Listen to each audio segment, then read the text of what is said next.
and thanks everybody for sharing part of your Friday with me. I haven't given a talk in like a really long time, and I've never given a virtual talk. So this is exciting for me, and I hope that you get something out of it.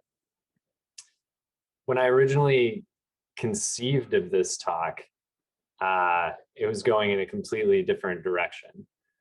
I started with what I consider a novel observation that distributed software systems have a lot in common with delivery companies like UPS and FedEx. They deliver packages from point A to B. Software delivers data. And so starting from that premise, I started, researching and trying to build out a talk, kind of seeing where it went. As I delved deeper, I realized that instead of expanding on the parallels between distributed systems and delivery companies, I was spending way more time kind of obsessing about logistics in the abstract as a whole, and specifically the question of if there's infinite ways to get from point A to point B, how do we choose a path that works for us? And I know that's like a huge question. It's basically like asking, what's the meaning of life? But I was really interested in this, and I was kind of looking back over my own experience to see if there was any inspiration there, and I found it. So today, what I want to do is I want to share kind of 3 lessons, 3 nuggets of wisdom about how to choose a path that works for getting from point A to P. So the story begins in April of 2020. The principal crafter that was staffed on this new and exciting health tech company decided to leave A-Flight. He had 15 plus years of professional software experience and was by all means a true master of his craft. I replaced him on the project, and I do not have 15 years of professional software experience. Not even close. I also don't even have a CS degree, and this was the first project that I would be a tech lead on. So, and on top of that, instead of it just being, some like staff aug engagement or,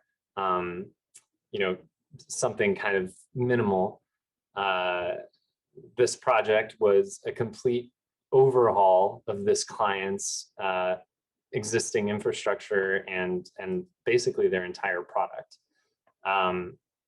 To say that I felt out of my depth would definitely be an understatement. But I like a challenge. I was really excited about the opportunity to finally lead a team. It was something that I'd been wanting to do for quite some time at that point. So I approached the project and the new role with gusto. I worked early mornings, I worked late nights, I did weekends, I did everything I possibly could to ramp up quickly on this client, to deliver as much as I could, and to inspire confidence in my teammates, the client, and myself, that I knew what I was doing, even though I had absolutely no clue. Fast forward a month, and I'm in the first therapy session I've ever had in my entire life. Things are going pretty well at work, but in return, everything else in my life was falling apart. I wasn't eating, I wasn't sleeping, I wasn't exercising, I was barely spending any time with my wife. And I knew something had to change, or maybe I didn't even know it. Like my wife was the one who pointed it out. I was burning out without even realizing it. Basically, everything in my life had been subsumed by work. If I wasn't working, I was lying catatonic in front of a screen, vegetating. And maybe the worst part of it was that it was all voluntary. There was nobody breathing down my neck saying, you have to do better, you have to do more, you know, you have to do all of these things. It was something entirely of my own creation. I guess I was trying to make up somehow 15 years of professional software experience within a couple of weeks or a month, and desperately trying to prevent people from thinking that it was my first time in this role. And so to do that, I came up with the perverse notion that I needed to have all the answers. I needed to be the most knowledgeable person in the room, and I needed to be involved in any and all technical decisions on the project. And so, of course, like if you're doing that, you have to work as hard as I did. Thankfully, through therapy and through the support of my loved ones, I was able to cut back on my hours. 80 went to 70, 70 to 60, 60 to 50. And as I got better and better about letting go of work, this belief that I needed to be some kind of like omniscient tech lead started to fade. Less time meant I deliberately had to let things go. And before this idea completely faded, letting go to me felt like, you know, it was bound to result in some sort of catastrophe, that I was going to drop the ball and something horrible was going to happen because, you know, I wasn't aware of what was going on or whatever. And in reality, as you might guess, like nothing happened. Everything I thought that I was propping up with my knowledge was actually being buoyed by other forces, namely curiosity. Because I was working less hours, I actually had a lot less context on the parts of the system that I was getting involved in. And so because I had less context, I had to ask more questions. And I had to kind of lean on my curiosity to do the things that I thought being knowledgeable about something would allow me to do. And instead of feeling the pressure of needing to have an answer, of needing to, you know, to be right there and provide a suggestion or something like that, it was really liberating to be okay not knowing something and to let other people explain it to me, or if they didn't know the answer, to encourage them to kind of follow their own curiosity and figure it out. What I learned was that when you lead with curiosity, you build trust. Basically, when you show somebody that you're curious about something that they're talking about, you are inviting them to to explain their answer, to come up with a solution, to look into something. And through the trust that you build by showing curiosity, you also empower that your team and the individuals on your team to use their own curiosity to grow. And well, actually, now that I think about it, I wrote that there were 2 people on the team that earned well-deserved promotions, but actually there were 3 people on the team that earned well-deserved promotions. And there were many variables, obviously, when you're considering a promotion, but I would definitely maintain that having this culture of curiosity on the team allowed for those individuals to show their capabilities and really flourish on the project. So this is the lesson, right? I have a slide for this. How do I change it? Arrow key. Okay. This is the lesson. The lesson is it's okay to ask for directions.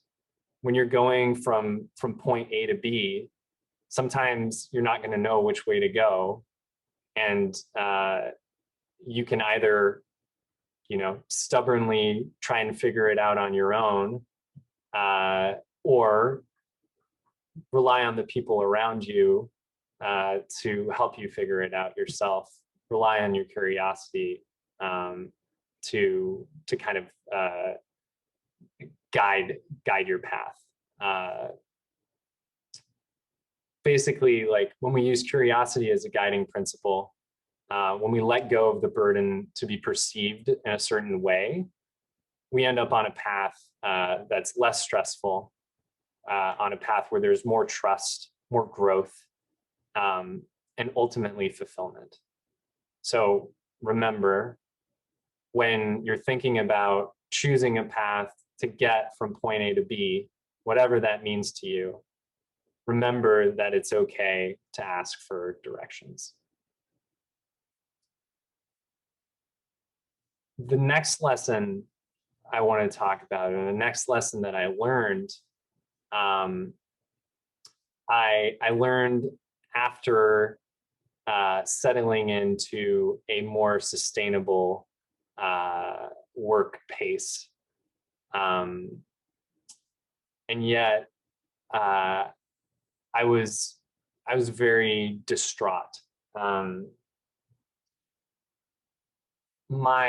Even though I was working far fewer hours than I was, and my home life and like how I felt generally was greatly improved, there were still these like huge variances between the days in my week. There was, like Tuesday, I'd feel like I was really on top of it. I was in a bunch of different conversations, making decisions, commenting on docs, helping, pairing on somebody's PR, unblocking another person, really feeling valuable and like an important member of the team. And then Wednesday would roll around and I'd feel the exact opposite. I'd feel like nothing I did mattered. If I chose not to go to work that day, nobody would notice. And that kind of yo-yoing was exhausting and very demotivating, and very frustrating because I had no idea what was causing this, and why I felt this way. I got a hint one day when I was having a one-on-one catch-up with my manager. During this catch-up, I received like 5 or 6 direct messages over Slack from different people asking me questions or wondering if I could review something, or, basically just requesting some of my time. And we were in the middle of the conversation, and I remember, glancing over at Slack, seeing the notifications, and kind of feeling like a warm, fuzzy feeling kind of welling up inside of me, like, oh, I'm needed. And I, my manager realized that I was distracted. He asked me what was going on, and I explained. We started talking a little bit more about it, and he asked me, how many days a week, like how often does this happen to you, where people are, this many people are kind of vying for your attention?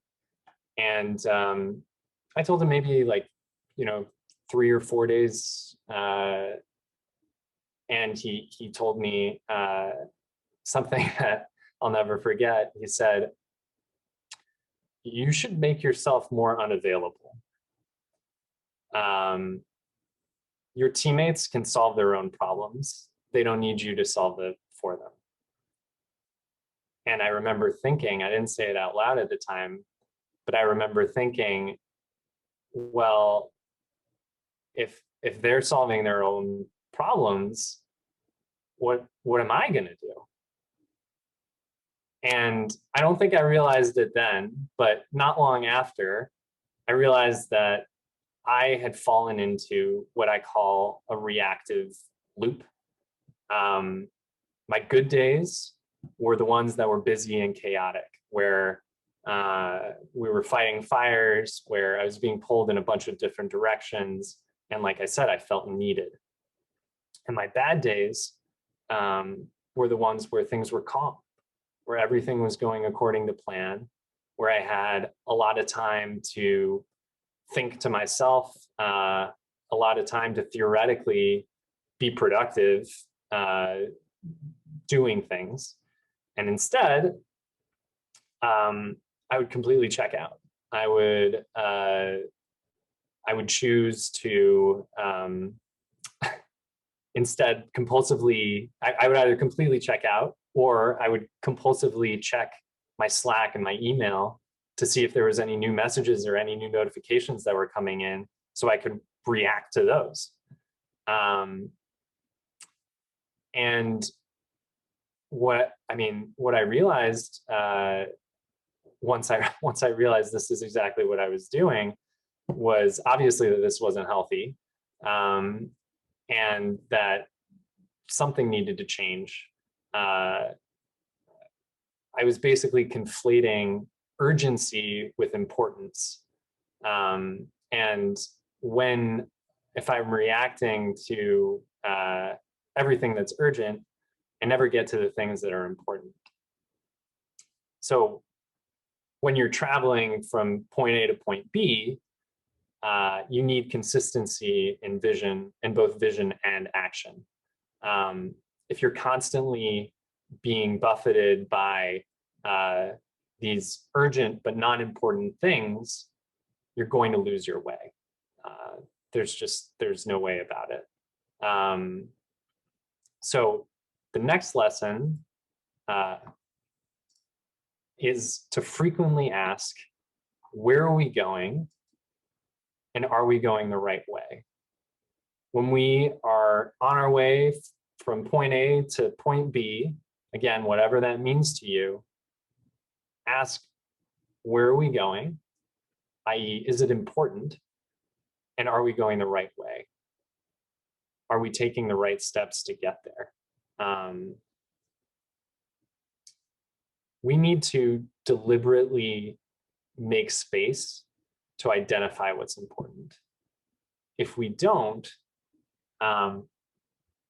we end up with the default, what's easy and what's most expedient. And like I mentioned earlier, when we end up with what's easy and most expedient, we never do anything that's important. We only do things that, well, we might occasionally do something that's important, something urgent that's important that pops up. But most of the time, everything that's urgent is usually not important. And again, we lose our way. So once again, when you're choosing a path, uh, on which to travel from point A to point B, frequently ask yourself, where are we going, and are we going the right way?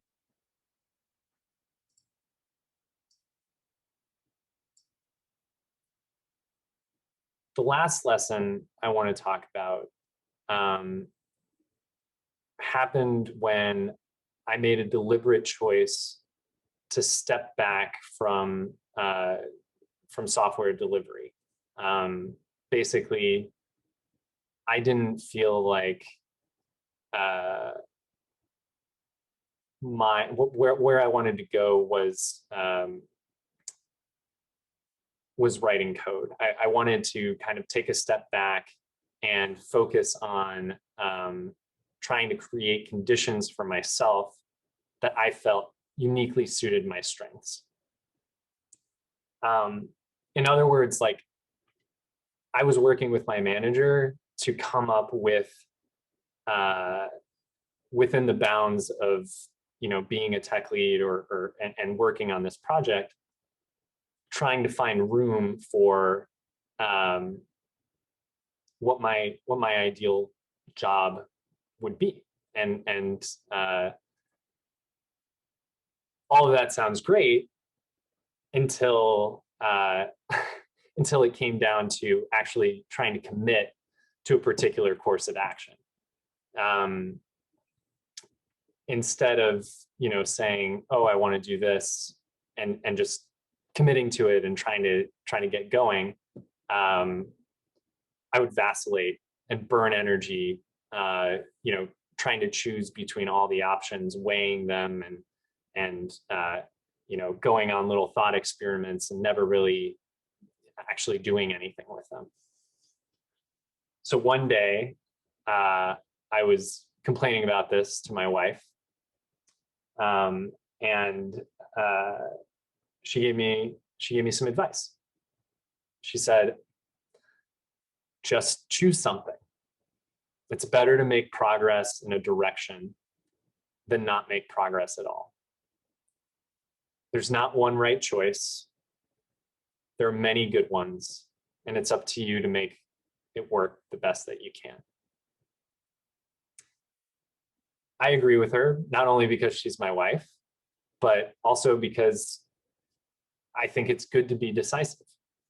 I'm not sure if I took her advice right then and there, but I did eventually commit to creating a podcast, or at least, you know, embarking on a journey to create a podcast. And I remember when I did finally commit to that, I felt tremendous relief, because all of the other options became irrelevant. And the weight that I was carrying around trying to, you know, juggle and choose between these things dissipated, it disappeared. I ended up throwing out the podcast after putting together an episode, but I was still very pleased because of the incremental progress that I had made, because I had committed to this course of action. And I think that the joy of incremental progress is not to be underestimated. It's extremely gratifying to feel like you're moving towards something. Even if you end up switching directions, at least you had what you were working towards, and you've gained something from doing that. You've gotten feedback from that experience. I think most of us magically forget during most decisions that we make that they're incredibly low risk, and that we try and research and create pros and cons and all of these things, when often we'd find out more from just trying to make a little bit of progress on it, committing to a course of action and making a little bit of progress on it. Getting from point A to B is often and seldom not a linear thing. And so, there's lots of false starts, lots of dead ends, and being decisive allows us to explore more potential paths to the destination, while, I guess, creating this good feeling born from the incremental progress that we're making. So the last lesson or tidbit, nugget of wisdom, however you want to call it, that I have is keep moving forward. When you're on your journey from point A to B, whatever that means for you, keep moving forward, keep making the incremental process, and choose the path that allows you to keep doing that. There are an infinite number of paths that we can take to get from A to B. And in my experience, we end up on better paths when we're okay with asking for directions, when we frequently question where we're going and if we're going the right way, and of course, when we keep moving forward. It's really easy for me to stand up here and say, be curious, ask what's most important, and be decisive. But these lessons aren't learned through a talk, but through lived experience. My sincere hope is that you consider what path you're on right now, whatever that means to you, and try and act on some of this timeless wisdom and see if it makes a difference in your life as it did in mine. Thank you.